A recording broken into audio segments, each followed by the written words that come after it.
नमस्कार विद्यार्थी मित्रांनो, मी सुवर्ण राजपूत आपल्या सर्वांचं स्वागत करत आहे आपल्या सर्वांचं चॅनल सहज शिकूया मराठीवरती।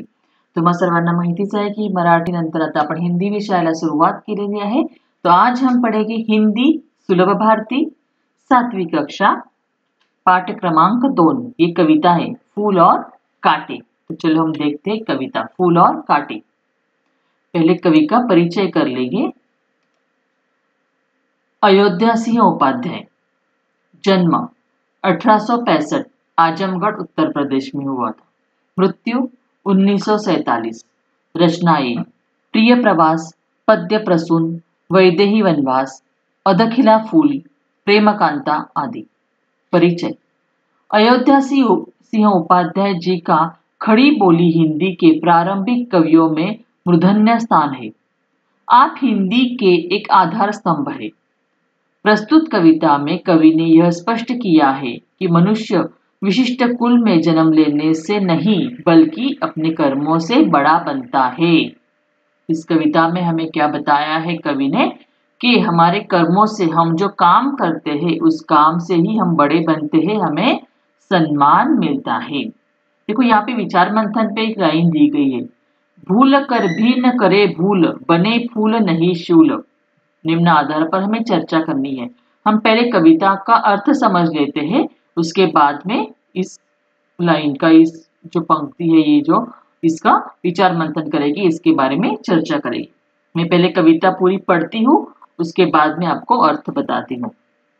आप लोग भी अपनी किताबें खोल लो और मेरे साथ कविता पढ़ो। हे जन्म लेते जगह में एक ही पौधा उन्हें है पालता, रात में उन पर चमकता चांद भी एक ही सी चांदनी है डालता। मेह उन पर है बरसता एक सी उन पर हवाएं है बही, पर सदा ही यह दिखता है हमें ढंग उनके एक से होते नहीं। छेद कर काटा किसी की उंगलियां, फाड़ देता है किसी का वरवसन। प्यार डूबी तितलियों के पर कतर, भोर काहे वेद देता शाम तन। फूल लेकर तितलियों को गोद में, भोर को अपना अनूठा रस पिला। निज सुगंध ओ निराले रंग से, हे सदा देता कली जी की खिला। हे खटकता एक सबकी आंखों में, दूसरा है सोहाता सूर शीस पर। किस तरह कुल की बड़ाई कामधे, जो किसी में हो न बड़प्पन की कसर। किस तरह कुल की बढ़ाई कामधे, जो किसी में हो बड़प्पन की कसर। चलो अभी हम कविता का अर्थ समझ लेंगे। थोड़ा सा आपको समजने में कठीण जाएगा, अर्थ थोडा समजायला कठीण आहे। मी आधी हिंदीत आणि मग मराठीत सांगते, यानी मराठी भाषिक बच्चों को भी हिंदी अच्छे से समझ में आ जाएगा। हे जन्म लेते जगह में एक ही पौधा उन्हें ही पालता, रात में उन पर चमकता चांद भी एक ही सी चांदनी है डालता। फूल और कांटे एक ही स्थान पर जन्म लेते हैं, एक ही पौधे पर वे दोनों पलते हैं। रात्रि के समय में आकाश में जो चांद आता है वो चांदनी दोनों को अपनी शीतलता एक जैसी देता है। फूल और कांटे दोनों को एक समान से अपनी उनको चांदनी मिलती है। देखो फूल और कांटा, आपने कभी गुलाब का फूल देखा है बच्चों? एक ही गमले में हम लगाते गुलाब का फूल, एक ही पौधा आता है, फूल भी वही होता है, कांटा भी वही होता है। एक ही पौधे पे एक ही जगह पे दोनों जन्म लेते हैं। रात के समय में जो चांद की शीतलता चांदनी होती है वो दोनों को एक जैसी ही मिलती है। काय सांगितले आपण? गुलाबाचं फूल पाहिलं की नाही तुम्ही सगळ्यांनी? फूल आणि काटे एकाच ठिकाणी जन्माला येतात, एकाच झाडावरती फूल पण असतं आणि काटे पण असतात, बरोबर की नाही? आणि रात्रीच्या वेळेला आकाशात जे सुंदर चांदणं पडलेलं असतं, जी शांत चांदणे असते, ती चांदणं चंद्राचा प्रकाश दोघांना पण सारखाच मिळतो। असं चंद्र म्हणत नाही की गुलाबाला जास्त देईल प्रकाश, काट्यांना कमी देईल, नाही, दोघांना सारखाच प्रकाश मिळतो। मेह उन पर है बरसता एक सी उन पर हवाएं है बही, पर सदा ही यह दिखता है हमें ढंग उनके एक से होते नहीं। जब मेह यानी कि बादल, ढग, मेह यानी कि मेघ, बादल, मराठीत मी ढग म्हणतो आपण त्याला। जब बादल पृथ्वी पर जल बरसाते हैं तो दोनों को समान रूप से दोनों के ऊपर बरसाते हैं। ऐसा नहीं कहता है कि मैं फूल को ज्यादा पानी दूंगा, कांटों को कम पानी दूंगा, वो चुभते हैं इसलिए नहीं, दोनों को एक जैसा पानी देता है। जब प्यारी सी हवा बहती है तो दोनों की एक जैसी समान उनके ऊपर से बहती है। परंतु एक जैसी परिस्थितियों में पलकर भी फूल और कांटे का स्वभाव एक जैसा नहीं होता है, भिन्न होता है। देखो, एक ही जगह पे उगते हैं, हमें चांदनी भी उनको एक जैसी मिलती है, बारिश भी एक जैसा उनके ऊपर, मेघ भी एक जैसा उनके ऊपर पानी बरसाता है, हवा भी एक जैसी मिलती है। एक ही परिस्थिति में फूल भी होता है, कांटा भी होता है, पर दोनों की जो आदत है, वो स्वभाव है, वो भिन्न भिन्न होते हैं। कैसे भिन्न भिन्न होते हैं हम देखेंगे।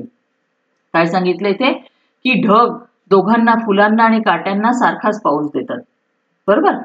हवा जी वाहते, थंडगार वाऱ्याची झुळूक दोघांना गारवा एकसारखाच देते। एकाच परिस्थितीमध्ये जरी फूल आणि काटे निर्माण झालेले असले तरी सुद्धा त्यांच्या स्वभावामध्ये फरक असतो। कसा फरक असतो आपण पाहूया पुढे।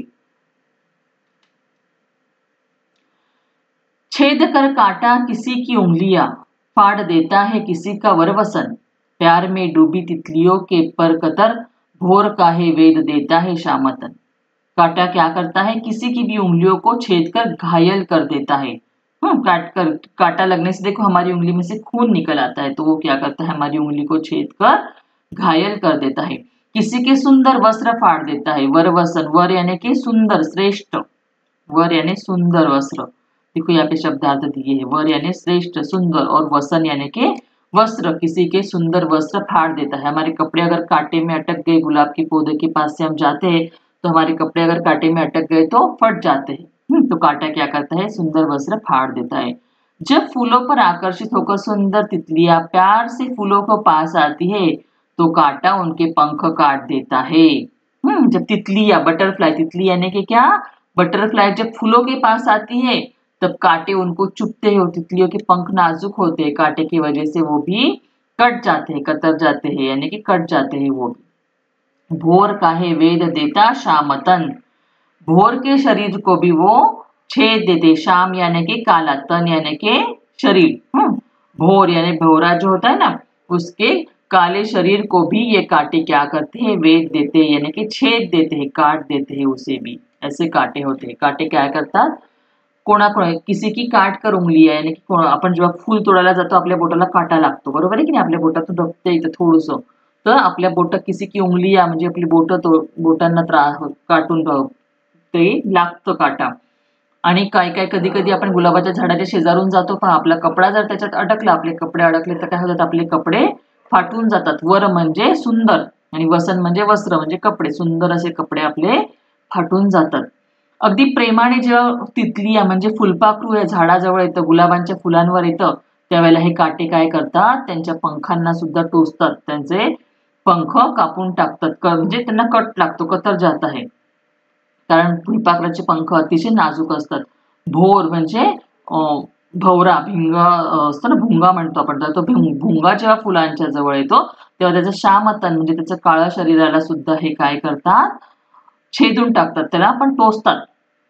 फुलपाखराला टोचतात, भुंग्याला टोचतात, असे हे काटे असतात। फूल लेकर तितलियों को गोद में, भोर को अपना अनूठा रस पिला, निज सुगंध ओ निराले रंग से, हे सदा देता कलीजी का खिला। और दूसरी ओर फूल क्या करते हैं, फूल तितलियों को प्यार से अपनी गोद में जगह देते हैं। क्या करते हैं, अपनी गोद में जगह देते हैं, प्यार करते हैं तितलियों से।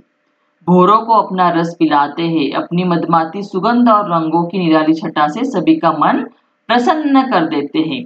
फूल क्या करते हैं, फूल किसी को चुभते हैं क्या, नहीं, तो फूल तितलियों को अपने गोद में लेते हैं। भौरे को क्या करते हैं, अपने रस पिलाते, फूलों के अंदर जो रस होता है ना, अनूठा यानी कि निराला, दूसरी अनूठा यानी निराला, अलग सा, जो हमें सिर्फ फूलों में ही मिलता है, वो रस वो भौरे को पिलाते हैं। और फूलों को देख के देखो हमें एकदम आनंद मिलता है, अपनी सुगंध, फूलों की जो खुशबू होती है उसकी वजह से भी हमें खुशी मिलती है, अपने जी सुंदर रंगों से, खुशबू से सभी के दिल को प्रसन्न करने का काम कौन करता है, फूल करते हैं। जी यानी कि मन, क्या करता है, जी को यानी कि मन को खिला खिला प्रसन्न कर देते हैं। फुलं काय करतात, फुलं तिथली आहे आणि फुलपाखरांना आपल्या जवळ बोलवतात. गोद में लेणं यानी की आपल्या जवळ त्यांना आपल्या कवेत घेतात ते आणि त्यांना त्यांच्याशी अगदी प्रेमाने गप्पा मारतात फुलं. हो, अशी कल्पना करतो आपण. आणि भुंग्याला सुद्धा काय त्या फुलांच्या आतमधला जो रस असतो की नाही, तो रस त्यांना ते पिऊ देतात. भुंग्याला असं त्रास नाही देत फुलं. आणि फुलांचे वेगळे रंग, फुलांचा सुंदर सुंदर सुवास आपल्या मनाला काय करत असतो, प्रसन्न करत असतो. म्हणजे एकाच झाडावरती काटे पण आहेत, फुलं पण आहेत. तर काटे काय करतात, त्या फुलपाखरांना त्रास देतात, भुंग्याला त्रास देतात, आपल्यासारख्या माणसाला हाताला लागतात. पण फुलं काय करतात, फुलं सगळ्यांना आनंद देत असतात. हा दोघांमध्ये फरक आहे. हे खटकता एक सबकी आंखों में, दूसरा है सोहता सुरसिस पर. किस तरह कुल की बढ़ाई काम दे, जो किसमें हो बड़प्पन की कसर. काय इकडे, अपने व्यवहार के कारण कांटा सबकी आंखों में खटकता है. यहाँ पे क्या होता है, अपने व्यवहार, जो कांटा सबसे बुरा व्यवहार करता है उसकी वजह से वो सबकी आंखों में खटकता है, किसी को पसंद नहीं आता है. जबकि फूलों को देवताओं के शीश पर चढ़ाया जाता है. फूलों को हम क्या करते हैं, सूरशीश पर, यानी कि देवताओं के सिर पर हम, सूर्य यानी कि देवता और शीश यानी कि उनका सिर, देवताओं के सिर पर हम फूलों को चढ़ाते हैं. और कांटा, हमें किसी को भी कांटा पसंद आते हैं क्या, नहीं, वो खटकते हैं हमारे आंखों में. किस तरह कुल की बढ़ाई काम दे, किस तरह, इस तरह से क्या होता है, यदि हमारे काम अच्छे न हो तो हमारा कुल कितना भी ऊंचा हो वो हमारे किसी भी काम का नहीं आता है. कसर यानी कमी, बड़प्पन की बढ़ाई, यानी कि हम किसी भी, कितने भी बड़े घर में क्यों ना जन्म लिया हो, हमारे पास सब कुछ भी रहा, फिर भी अगर हम किसी के साथ अच्छा व्यवहार नहीं करेंगे, दूसरों को तकलीफ देंगे, तो हमारा जीवन कुछ काम का नहीं है. कुछ भी, हम कितने भी बड़े हुए तो भी अगर हमारे में अच्छे संस्कार नहीं है, दूसरों को मदद करने की हमारे अंदर इच्छा नहीं है, तो हमारे कितने भी अमीर रहे, कितने भी बड़े घर से रहे, तो उसका कुछ भी फायदा नहीं होता है. और दूसरी ओर हम अगर गरीब घर से भी रहे, पर वो हमारे अंदर अच्छे संस्कार है, हम दूसरों को मदद करेंगे, कभी किसी को तकलीफ नहीं देंगे, तो सब लोग हमें प्यार करेंगे, हमें सम्मान देंगे. तो ये हमें बड़प्पन यानी कि महत्व, बड़प्पन यानी कि महत्व, कसर यानी कमी, यानी कि आप कितने भी बड़े कुल में हो पर आप में अच्छाई नहीं है, अच्छाई की कमी है, तो आपको कुछ फायदा नहीं है. ये हमें यहीं पे समज लेना है. इथे आपल्याला काय लक्षात घ्यायचंय की तुम्ही कितीही मोठे असला, तर काटा कितीही चांगला असला तरी काटा आपण देवावर चढवतो का, नाही. फुलाला आपण देवा, सूर्य यानी की देवांच्या चरणी आपण वाहतो, देवाच्या मस्तकावर आपण फुलाला ठेवत असतो. शीस म्हणजे इथे मस्तक आहे, डोकं आहे इथे अर्थ. आपण फुलाला देवाला अर्पण करत असतो. म्हणजेच काय की तुम्ही कितीही मोठ्या कुळात असले, की तुम्ही किती श्रीमंत असले, तुमच्याकडे कितीही पैसा असला, पण तुमच्याकडे संस्कार नसले, तुम्ही जर इतरांना मदत करत नसाल, दुसऱ्यांना त्रास देत असाल, तर तुम्हाला कोणीही सन्मान देणार नाही, महत्व देणार नाही. महत्व आपल्याला आपल्या चांगल्या कामातून मिळवायचं असतं, ते पैशातून किंवा आपल्या नावातून मिळत नाही. हेच आपल्याला कवितेतून शिकवले. यहाँ पे हमें क्या बताया गया है कि बड़प्पन, सम्मान हमें हमारे कार्य से मिलता है. हम अगर दूसरों से अच्छा बर्ताव करेंगे तो हमें सम्मान मिलेगा, अगर हम दूसरों से बुरा बर्ताव करेंगे तो हमें सम्मान नहीं मिलेगा. तो ये जो हमें विचार मंथन के लिए जो वाक्य दिया गया है, भूल कर भी न करे भूल, बने फूल नहीं शूल. यहाँ पे शूल यानी कांटा, शूल का मतलब क्या है, कांटा. तो यहाँ पे हमें क्या बोला गया है, भूल कर भी, हमें गलती से भी भूल नहीं करनी है, हमें फूलों की तरह बनना है, लोगों को सुगंध अपनी सुगंध देनी है, अपने अंदर का जो जैसे रस भूंगों को, भौरों को पिलाते, यानी कि दूसरों की मदद करते हैं, अपनी सुंदरता से दूसरों को खुश करते हैं, यानी दूसरों को मदद करने का काम फूल करते हैं. तो हमें कैसा बनना है, फूलों की तरह बनना है, शूल यानी कांटों की तरह नहीं बनना है. जो कांटा हमेशा दूसरों को तकलीफ देता है उसकी तरह हमें नहीं बनना है. भूल कर भर न करे भूल, देखो यहाँ पे हमें कुछ राइमिंग वर्ड्स भी ध्यान में रखने. भूल कर भी, गलती से भी हमें गलती नहीं करनी है, हमें फूल बनना है, कांटा नहीं बनना है. काय सांगितलं इथे, चुकून सुद्धा आपल्याला चूक करायची नाहीये. चुकून पण आपण काट्यासारखं बनायचं नाहीये. आपल्याला फुलासारखं बनायचंय. आपल्यामुळे दुसऱ्यांना आनंद होईल असंच आपण वागायचं आहे. हेच आपल्याला या कवितेतून सांगितलेलं आहे. इसका जो स्वाध्याय है उसका मैं आगे अलग से वीडियो बनाऊंगी, क्योंकि स्वाध्याय भी मैं आपको अच्छी तरह से लिख कर दूंगी, बताओगी।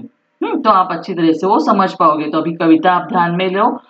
आपको अगर आप नए हो तो पढ़ाई का तरीका मेरा ध्यान में रख लो। आपको क्या करना है, मैंने अभी आपको कविता पढ़ाई है, तो ये कविता का वीडियो देखने के बाद कविता को फिर से अच्छी तरह से पढ़ना है, उसको समझना है और उसका ये जो स्वाध्याय है आपको खुद सॉल्व करना है। खुद आपको इसके क्वेश्चन आंसर लिखने हैं और जब मैं स्वाध्याय का वीडियो बनाऊंगी तो उसमें से आपको सिर्फ आंसर चेक करने हैं। इस तरह से अगर आप पढ़ाई करोगे तो आपको एग्जाम में, परीक्षा में बहुत आसानी होगी। तो अगला वीडियो आएगा इसके स्वाध्याय का। अगर आपको ये कविता पसंद आई होगी तो जल्दी से अपने इस वीडियो को लाइक कर दो, आपके दोस्तों के साथ शेयर करो। जिन्होंने अब तक अपने चैनल को सब्सक्राइब नहीं किया है, चैनल को जल्दी से सब्सक्राइब कर दो, क्योंकि एक वीडियो में मैं आपको कविता पाठ पढ़ाऊंगी और दूसरे में स्वाध्याय दूंगी। तो ये सारे वीडियो जल्दी जल्दी आपके पास आपको नोटिफिकेशन मिलता रहेगा। इसलिए पहले चैनल को सब्सक्राइब कर दो और बेल आइकन दबा दो, यानी आपको नोटिफिकेशन मिलता रहेगा। तो चलो फिर मिलते हैं अगले वीडियो में। तब तक हमें क्या करना है, पढ़ाई करनी है।